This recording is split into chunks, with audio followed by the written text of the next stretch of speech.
Hello, guys. It is the Cyberpunk here, narrating our descent into dystopian technopoly, one video at a time. Or perhaps narrating the collapse of Western civilization. We don't really know where this is going yet, but we do know that we're living in interesting times, that's for sure. It is 12 a.m., and that's when I'm able to finally think clearly. I had a theory one time that the reason why I'm more creative at nighttime is because everybody else is sleeping, and that we are somehow connected on the subconscious level. And when people are walking around talking and awake, and that it's like they're taking the bandwidth, they're taking the universal cosmic bandwidth. I don't know what I'm talking about. Anyways, what a way to start a show with some new age transcendental nonsense. Sorry about that. That was a throwback to my days when I used to experiment with stuff. So, before I really dive in here, I want to talk about something that I haven't seen or haven't heard of in quite some time now. 5 months or so ago, when the COVID thing was hot and everybody was talking about it, there was this run-of-the-mill conspiracy guy that came out with this really nutty theory. I don't want to mention his name, because if I do, the algorithm's going to flag me, and the robot's going to think that I'm like pushing the idea. So I just want to say, if there's a robot listening, YouTube algorithm, I'm not pushing this idea. I don't believe in this nutty idea. I'm just talking about it. So hopefully this video gets a human review and you realize I'm not supporting this idea. I'm just talking about it. Not because I'm worried about being banned from YouTube. I just think it's a nutty idea, okay? Now, I'm generally a pretty open-minded person, and I encourage people to think freely, so long as you're not propagating outright lies. But you'll recall there was a guy who put out a theory about 5G and how it was causing the effects of COVID-19. Now, the funny thing is that the same people who believe that tend to be the people who are also saying that it's all a hoax, that it's all a myth. So, which one is it? Is the 5G causing it, or are the symptoms just fake? Anyways, that's a different story altogether. But isn't it convenient how a guy like that can come onto the scene and give the media something to, say, look at all those crazy, nutty tinfoil hatters who think that 5G is causing COVID-19. And then what's convenient about that is that they've been trying to get the 5G thing going for a while now. And part of the reason why it's not taken off is because municipalities are running into problems, because people are protesting it for the health risks that are associated with it. Now, to say 5G is causing COVID-19 is absolutely nutty, and it's just one of those, neat theories that people latch onto because it sounds cool, right? And then they'll provide you a few anecdotal pieces of evidence, and you look deeper and you'll dig deeper. And with confirmation bias, it's likely that you're going to find a way to knit it all together in your mind, and it'll be plausible to you. The reality is, the whole point of that sort of thing is to poison the well. What do I mean by poison the well? Well, I mean, now, whenever you criticize 5G, it's always going to be tied to, oh, what do you mean? You also don't believe in COVID-19? That's exactly what people are going to say, or that's the immediate thought which has now been implanted into the minds of the masses because of this one guy had to come out with his theory. I don't even want to say his name. You all know who he is. Okay, and then, of course, they add to the madness by banning him on various social media, so that it seems like that the machine is out to get him and the mainstream is out to get him, and so if for people like that who are stuck in this paranoid loop where they're believing what he's saying, it just reaffirms to them that what he's saying is true, even though of course it's not. Now, what he's done is he's poisoned the well. So anybody now who criticizes 5G for the very real, the measurable health risks. And this is coming from actual people in the field, people who've, gone to these hearings to talk about the potential health effects of 5G. I did a video on it on the Canadian Prepper channel. And now you can't criticize it at all, or you're lumped in with that. It's like being lumped in with the flat earthers. Okay, that's really what this is akin to. And so all of this reason why the 5G has been delayed, it's not because of the highway thing and highway. It's not because of just the Huawei stuff and the Chinese stuff. Yeah, that's part of it. But a big part of it also is that they're running into challenge. They're being challenged on a local level. So they have to put one of these towers up every block. And there's a lot of people who don't like that idea. There's a lot of people who are concerned about the potential health risks. Seems like a fair concern. Okay, seems reasonable. Should we put up these high energy emitting towers everywhere? It seems reasonable. Okay, even if you looked at all the science and you said, okay, there's no harm that's going to be done here, it's still reasonable to have that knee-jerk reaction like, whoa, is this safe or isn't it? And then you have to look at, well, who's saying it's safe? And the problem is that the people who are saying it's safe are not people in the field of epidemiology and health.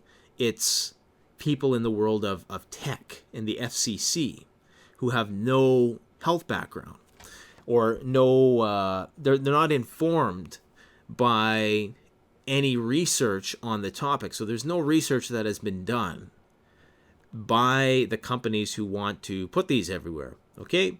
Anyways, I just thought it was kind of convenient that now that guy's nowhere to be heard of. Again, that's all gone. But the stigma is going to remain for a long, long period of time.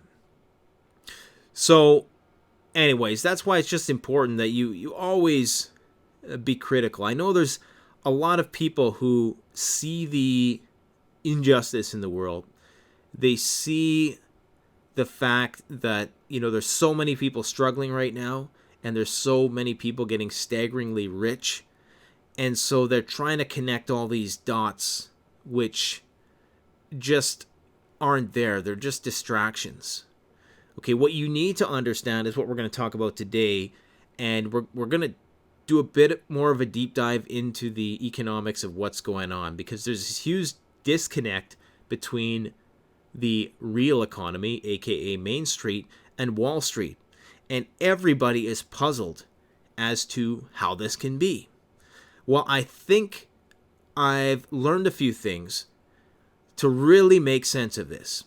Not just in a way which is abstract, but actually make sense of it. There's a few other things to talk about with respect to the widening civil discourse that's going on in the United States right now. Things are really starting to heat up after this RNC. People are more divided than they've ever been before.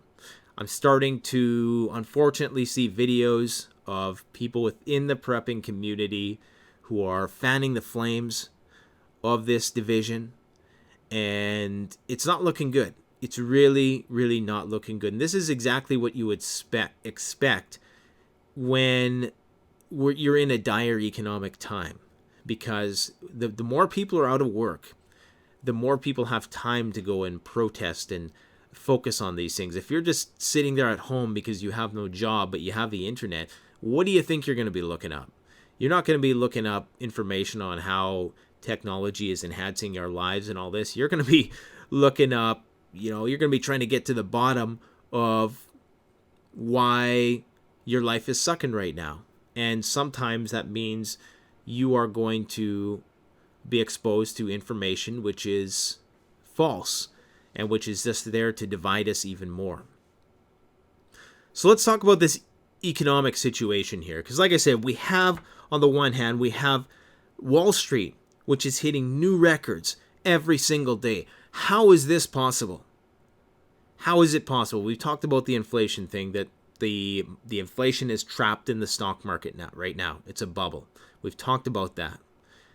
We know that Wall Street how the market works is much different than how the economy works. So Wall Street is based in speculation. It's based on the future. So for instance, if you think that a company is going to do good in the next 3 months, 6 months, a year, 2 years, now projections are seemingly out to 2 to 5 years with companies like Tesla, where there's no way they're going to be able to achieve what they're valued at for at least 5 years. I mean, maybe if they're just building a factory every 3 months, which is possible with Elon Musk. He's pretty crazy. But chances are for them to justify the current valuation where the company is, something like $375 billion, it's going to take them years and years. Okay, so they have all this priced in already.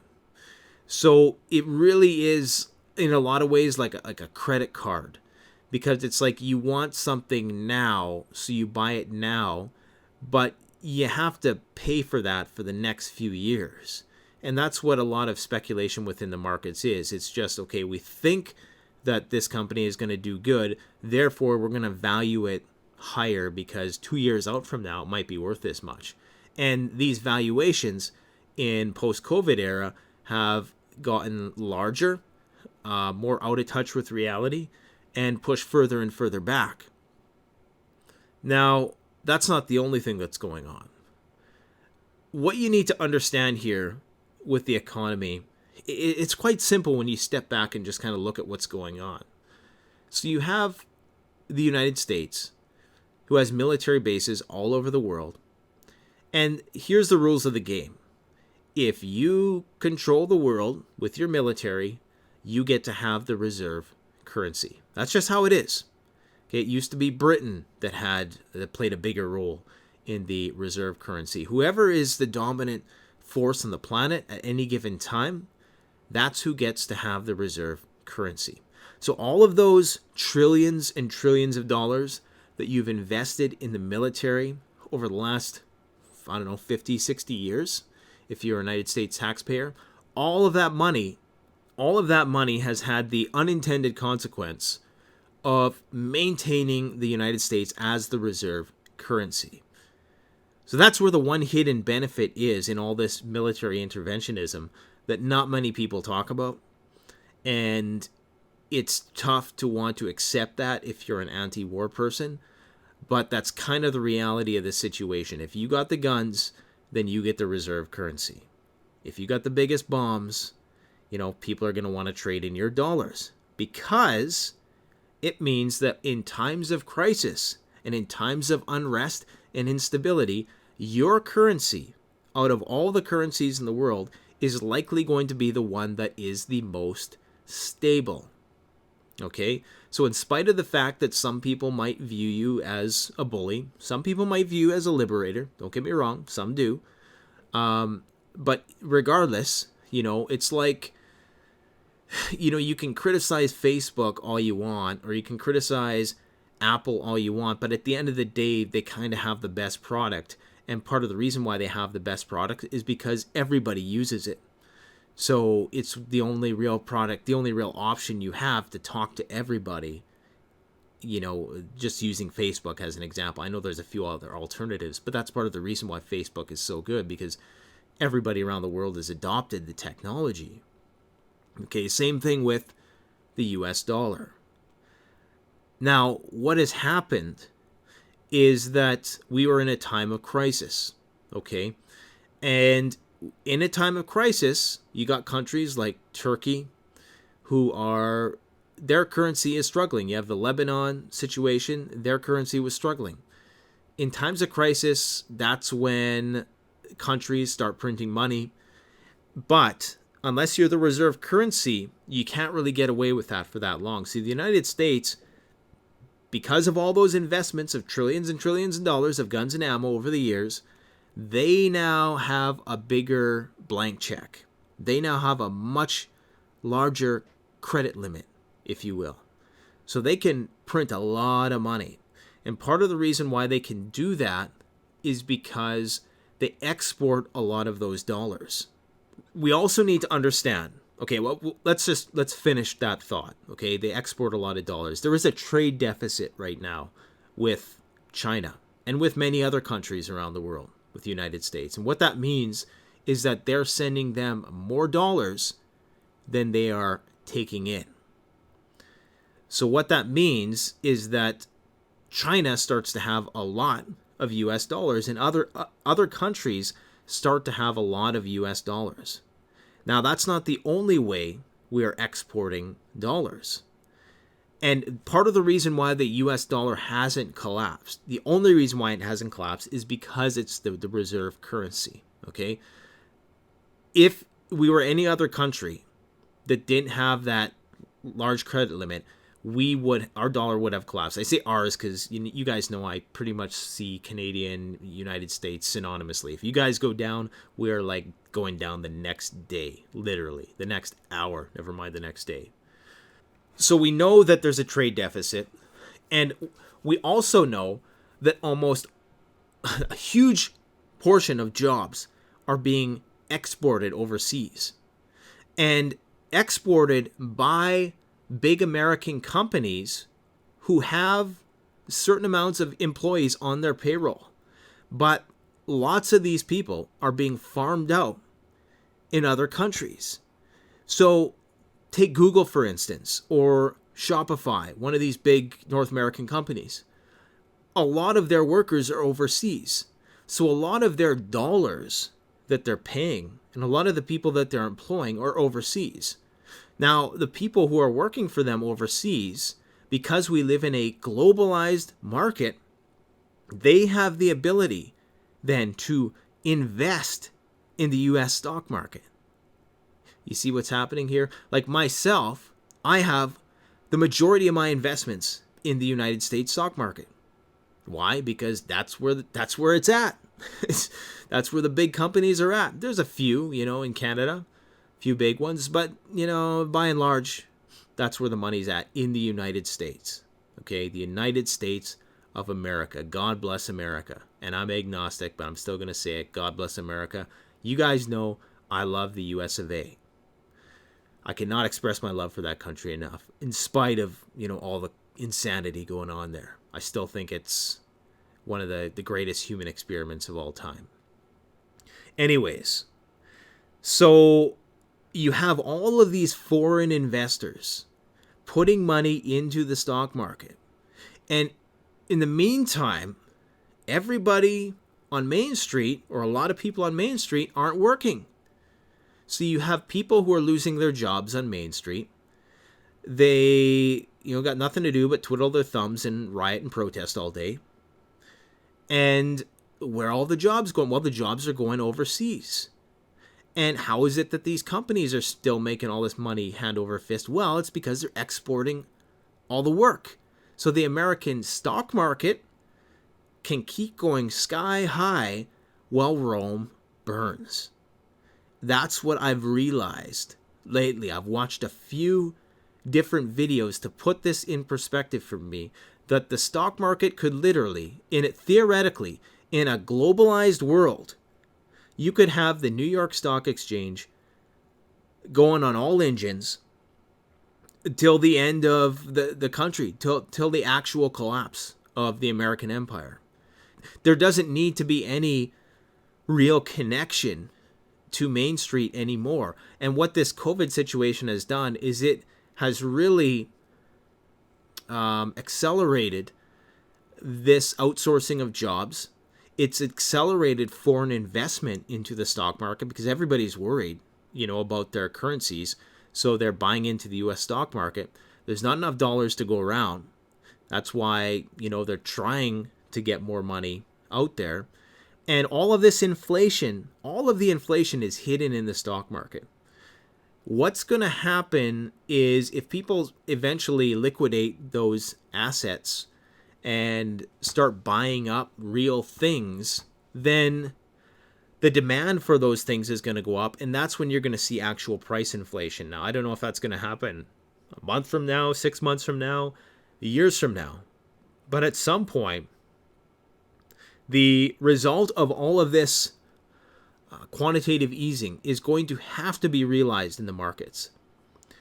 And in addition to that, you have companies particularly these zombie corporations, they call them, who don't make any money. Okay, they don't make any profit. They might have some revenue, but they don't actually turn a profit at the end of the year. Who are able to borrow money in an unlimited fashion from the government. Okay, and what they can do is they can take that money, which they're loaned at a very low interest rate, and then they can go and buy shares of their own company. This practice used to be illegal, but it's not legal right now, which is kind of ridiculous when you think about it. So think about this. You go borrow money, say at 1% interest. I actually think the rate's like 0.25 interest or something like that right now, okay, for some of these companies. You go get a loan for, 1% interest, we'll say, just for the sake of simplicity. Now, you go buy some of your own stock. You can blow up the stock price by the less amounts of shares available, the higher the stock price is going to be. If there's a greater demand for shares, then the price starts moving upwards. Okay? So companies go and they buy back their own shares, knowing that the return on that is going to be, 10, 15, 20% even in some cases.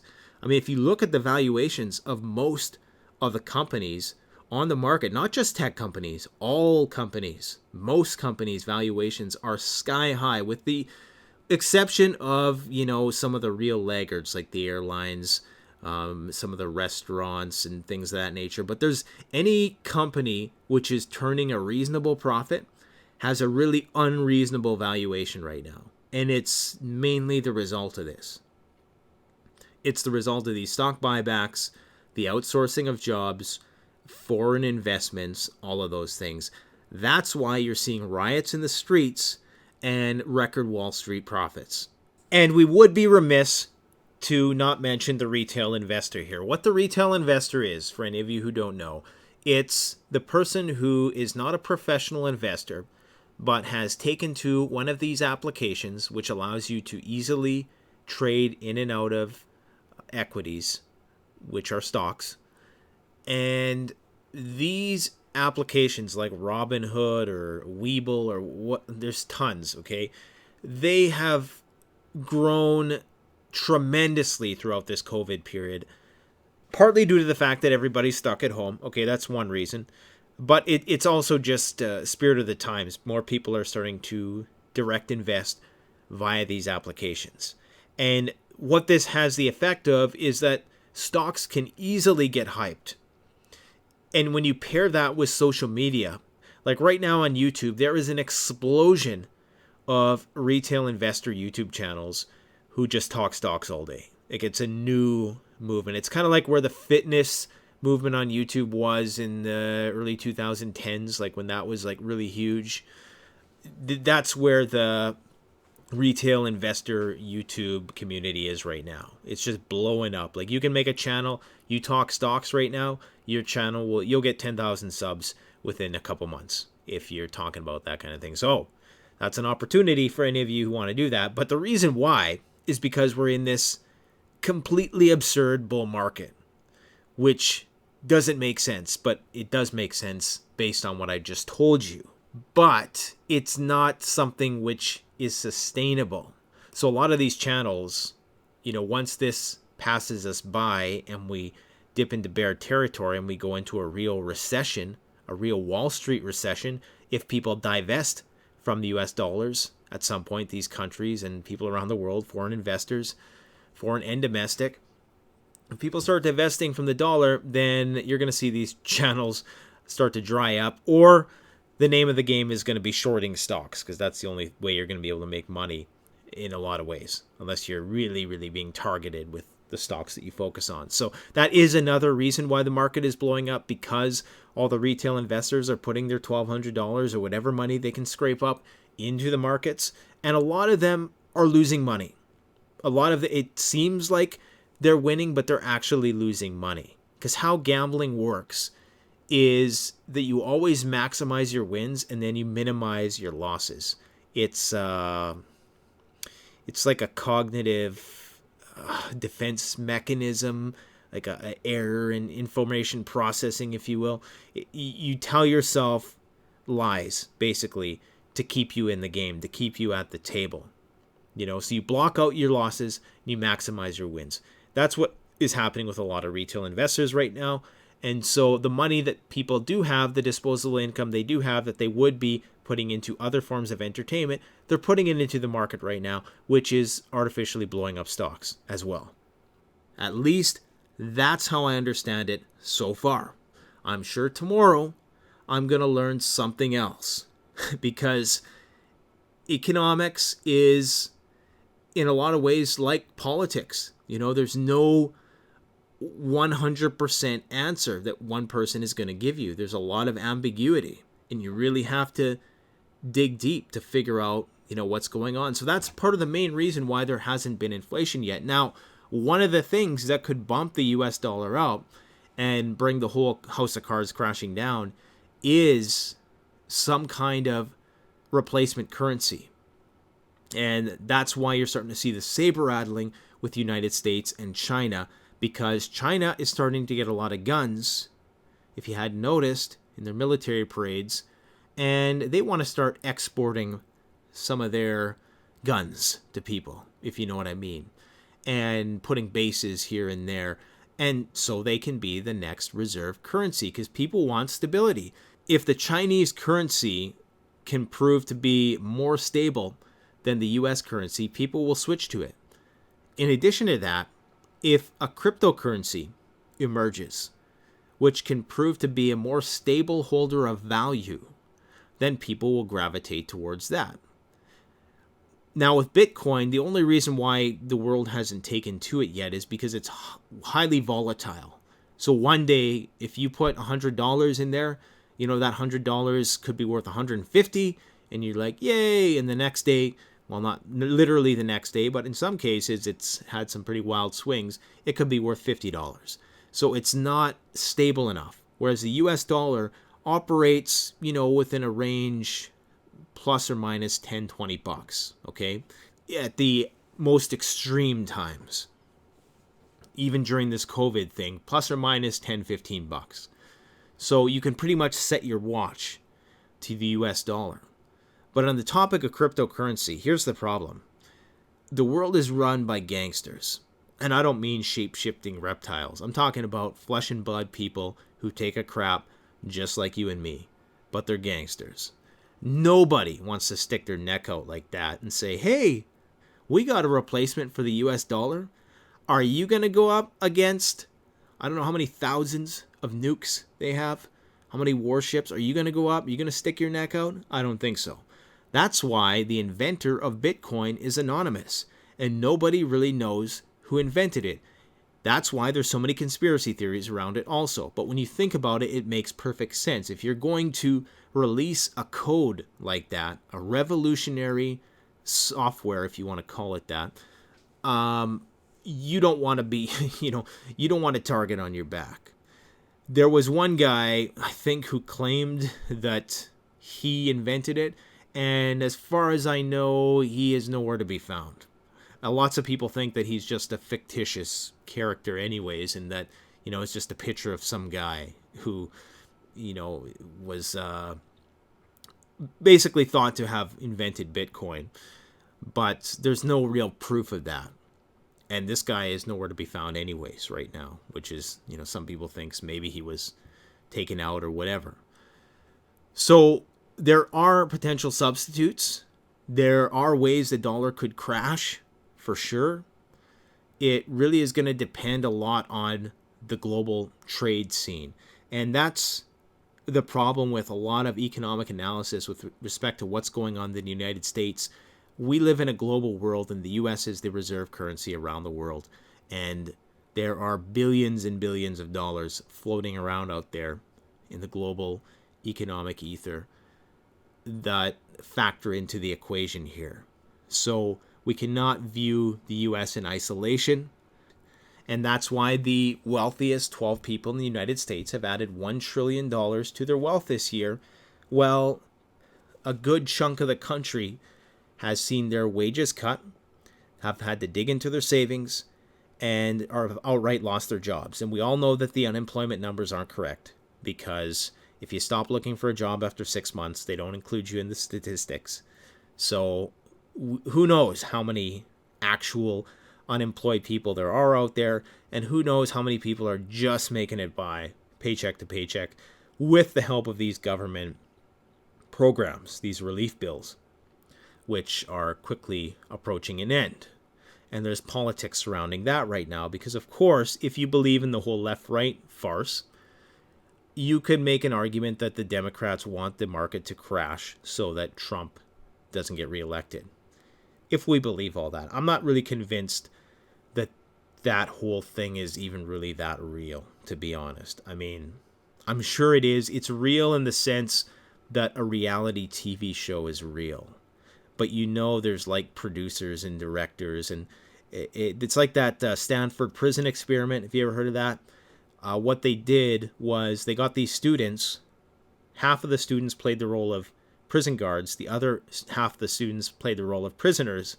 And they had to stop the experiment after 7 days because they took to the roles so naturally that they started to, the guards were starting to become abusive and the prisoners were starting to get traumatized.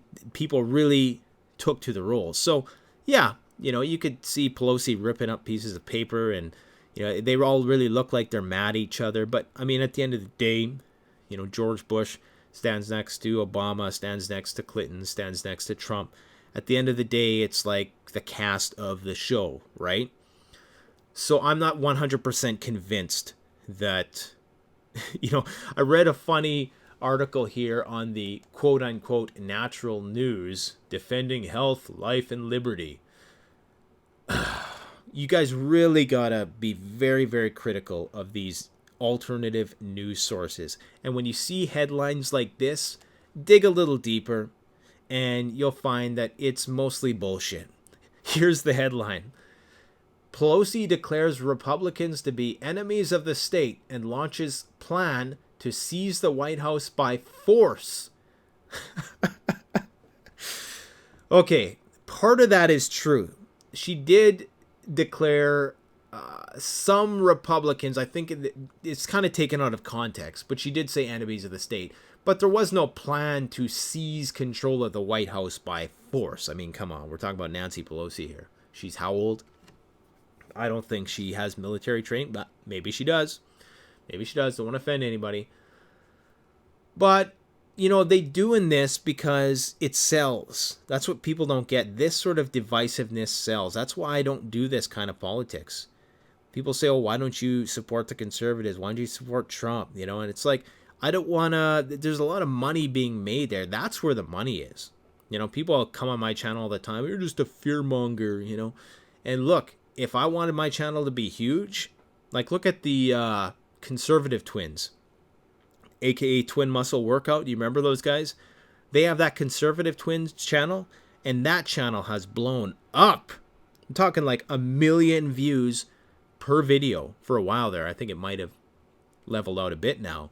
But that's where the money at is pitting people against one another. All of these alternative media sites who used to try to see beyond the left-right paradigm are now just caught up in it, and they're just going all in. Like InfoWars used to try to be outside of things.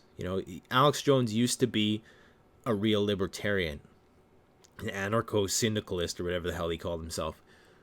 But since he's just kind of been, full on behind the conservatives and the right.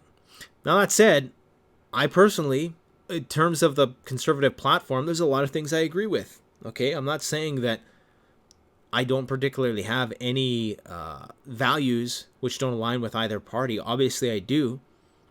But I really am split on a lot of these issues. That's the problem. And I think a lot of people are quite moderate. I can't remember the exact statistic, and I don't know if this is true, but something like 40% of people are generally quite moderate, which means that, they might agree with some things the left says and some things what the right says, but at the end of the day, they have to pick a side, so they pick a side. There's only a smaller percentage of people who are diehards in either direction. don't get caught up in the hype too much, with the whole race baiting thing, and that this is going to happen because the economy is shit. And as soon as the economy goes into repair, if it ever does, then, you're going to find that these problems are going to dissipate. This always happens when we're in a recession. The problem is, right now, we are in an economic recession, but Wall Street is not in a recession because of the money which has been inflating the stock market. So it's in a very unique time, and that's why people like Warren Buffett, who are sitting on the sidelines with literally $150 billion in cash still, don't know what to do, because they're like, what the fuck is going on here? Oh yeah, we swear on this channel. I don't have to be PC on this channel. This is not the Canadian Prepper channel. This is the Cyberpunk channel. Okay, so I guess I should have posted a disclaimer at the start. So anyways, don't get too caught up in this, but be prepared for things to get down to the wire and for more intense rioting and protesting as we approach this election. And it's likely going to be one of those elections which is going to be a dead heat, or it's going to be very close, and they're going to have to do the recounts, and they're going to have to do all that kind of stuff, and that is what could generate some real sparks and some real friction. So enjoy these last few days of August, because it's about to go wild in September. Now, on the environmental front, it looks as though that fire in California is now 20% contained as of Tuesday. Is this August 25th? I don't even know. I don't know where I am or when it is. August 25th, 2020. We're almost in the third trimester of 2020. And the California situation, it's not looking good because they've already had 1.3 million acres burned. Okay, and the peak season for fires in California is between August and November. We're not even out of August yet, and we're already getting close to the 1.8 million acre record set in 2018. Okay, just put that in perspective. We're already at 1.3 million acres burned. August isn't done yet. By the time August is out, it's probably going to go to 1.5 million, and then you still have 2 or 3 months of fire season. And of course, we have the COVID thing in Europe. We're starting to see what looks like the beginning of a second curve, or a second wave, I should say, in a lot of countries. If you just type in Google COVID stats, it'll pull up the Worldometer's website, which is the most comprehensive website. If you haven't figured it out by now, I'm sure everybody on the planet has visited it. And they're making money hand over fist with advertising. But good for them, because they're doing a service, I guess. I probably visited the site daily for the last year. Some cases 10 times a day, just to see what's going on. But anyways, it does look like there's a second wave developing in Europe. But in some countries, it is being suppressed. I did read one article which talked about some sort of herd immunity being developed in Sweden, but that it was still a very small percentage of the population was actually infected so far. And now you got Chris Martenson over at Peak Prosperity there. Just put out a video today. I haven't watched it yet, but the title of the video was, you can now get, there's proof that you can now get reinfected with it, which was suspected. But so now they're saying you can potentially get reinfected with it. Of course, we have the Russians who claim to have a vaccine. The American companies are working on one. I'm still scratching my head as to how they were able to do this, because there was speculation that this would take years before. And arguably, it still is going to take many months before anything is finalized. And then, of course, it's going to take a lot longer to start rolling it out. But definitely a little suspicious on the biotech front and the big pharmaceutical aspect of all of this. I know Big Pharma doesn't make as much as people think off of these vaccines, but they're certainly making a little bit off it. They're making a little, it definitely gives the stock a bump, that's for sure, whether it's Pfizer, Moderna, Remdesivir, whatever. So we can expect that there probably is going to be another wave of this emerging in the fall while all of this shit is going down. Other environmental news, Arctic sea ice is at record levels. The extent it's dipping in and out of record lows. So what that means is that there's this thing called the albedo effect. And when the sun's rays hit the ice in the Arctic, that sunlight reflects and goes back out into outer space, and that has the effect of cooling the planet. Now, if that ice is not there, that white is not there, then that heat is absorbed by the oceans, and the oceans heat up, and that's why the oceans are heating up at a much faster rate than the rest of the planet. That's why the Arctic is heating up 2 to 10 times faster than the rest of the planet, and that causes these big changes in the what's it called? Come on, the jet streams, okay, the high pressure, low pressure, and that's due to the heat differential between the temperature at the equator and the temperature at the poles. The less difference between those temperatures, that means, the warmer the Arctic is, then you're going to have more chaotic weather. The difference is what kind of keeps the weather normalized. I'm not going to go into all the details of explaining that. There's smarter people that can explain it much better than I ever could. But that's generally the idea, okay, is that if the Arctic gets too warm, then we get more chaotic weather, we get more crazy storms. And we're already kind of seeing that with these tropical storms, hurricanes. That was the cause of the California wildfires, was a tropical storm that had sent off a bunch of lightning into the forest and not much rain, and of course that triggered a bunch of wildfires. It was not incendiary dust dropped by the government paired with space lasers like I seen somebody post on a YouTube video. See, this is the problem when people ain't got no jobs, is their imaginations run wild about these things.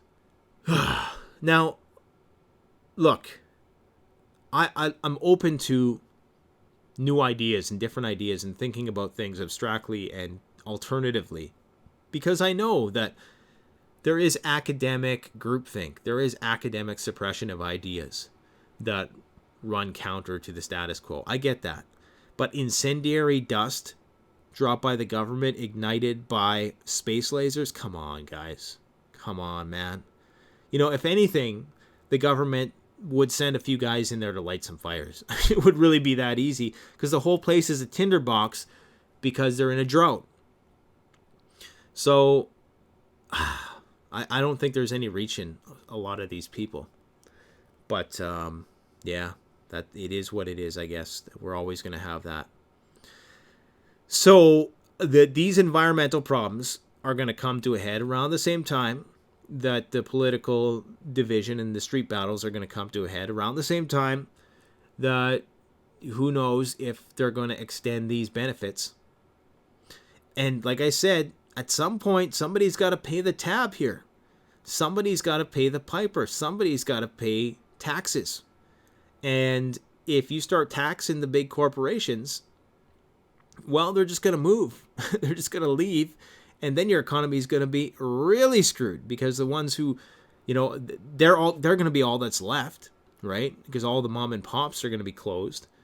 And I'm not going to get into specifics of the Democrat versus Republican platform for tax reform and income tax reform and who's going to pay. But the word on the street is that ultimately you are going to get stuck with a bill. Okay, it's not the corporations that are going to get stuck with a bill. You are going to get stuck with the bill, the American taxpayer. That's why I muttered once in a video that it's almost like the American taxpayer is unknowingly the slave of the planet in a lot of ways. And people won't take that well, because they'll say, well, yeah, what about sweatshop labor in China making all your cheap products? Yes, that's true. But the actual amount of debt that those people hold doesn't hold a candle to what the average American citizen holds. So it might be the case that right now people working in sweatshops don't have it that good, but on a long enough timeline, who owes like $100,000 or something crazy per person, just for one part of the debt, just for the national debt, not counting all of the other obligations that the U.S. has. It's something in the probably close to like $1 million per citizen now when you do all the math. Yeah, I think that the conditions are ripe right now for a different type of conflagration. Did I say that right? Conflagration. I've always hated that word. Why don't you just say fire? It's like you want to sound smart, so you say conflagration. Jesus. Anyways, there's going to be a fire in the fall, and it's not just going to be the California wildfires. It's going to be this tinder box right now. This powder keg is ready to explode. Race conflicts, there's going to be class warfare, environmental problems, possible food shortages. If we go into a lockdown again, if the COVID thing comes back and it comes back with a vengeance, I'm talking about doubling down on flu season. I'm talking about higher death rates. If that happens, and then we have to deal with all these tropical storms and shit on top of that, and I mean, who knows what happens this harvest season? Who knows what happens with the global conflict situation? These are tumultuous times. Anything can really happen right now. Anything can happen. There's still all these proxy wars all over the place. Iran, Iraq, Syria. All of this stuff going on in Southeast Asia with Chinese intervention there, rubbing up against American allied forces. So much reason right now to justify prepping and being ready for what might potentially be a very, very long season. I'm going to do a video on this on the Canadian Prepper channel, but there's this idea that civilizations go through 3 phases, and we are in the crisis phase right now. There's the revolutionary phase, there's the maintenance phase, and then there's a crisis phase, and that we are in the crisis phase. Because essentially that's what happened. We really are in a conundrum. When I was talking about how we're at a trade deficit, and that's why Trump wants to close that trade deficit. But the problem is, and like I say, I don't have this dialed in 100%, so go and fact check this, go do some research on it. I'm sure Poindexter will jump in the comment section and explain it all to you. If you stop the trade deficit, then the dollar gets weaker. But I'm not even going to go there. I'm not even going to go there because I'm gonna screw it up. I need to know more about it. I need to do more research. I don't want to be putting out false information. But it's all you need to know is that it's a conundrum. Okay, and there's a good chance that we're not going to get out of it. There's a good chance we're not going to get out of it without some pain and suffering. So that's what I got for you today, guys. Just a little bit of ranting and raving here on the Cyberpunk channel. Allows me to stretch my vocal cords a little bit and engage with you like people as a person. I just released a video on Canadian Prepper. It was all about the 10 layers of home defense, actually 11 layers of home defense. So you have your bunkers, you have your weaponry, you have your guard dogs, you have your alarm system, you have your surveillance system, your door locks, your barricades, you have your early warning system, your gates, your fences, your neighbors, your community awareness, your drones. So lots of things that you can fine-tune to prepare yourself practically. Get ready for what might be coming down the road. But don't just live in fear, because remember, life is short. You got to enjoy life. Enjoy those moments with your family. Enjoy life. But be ready, because the goal is to minimize suffering. That's all we're really trying to do with this prepping thing anyways, right? Anyways, folks, if you listen this long, thank you so much for your support. And stay tuned, because we'll be releasing more content more frequently on this channel as we approach the critical mass here in fall of 2020. Thanks for watching, guys. You guys stay safe out there, all right? I was going to say Canadian Prepper out. I almost did it. Cyberpunk out.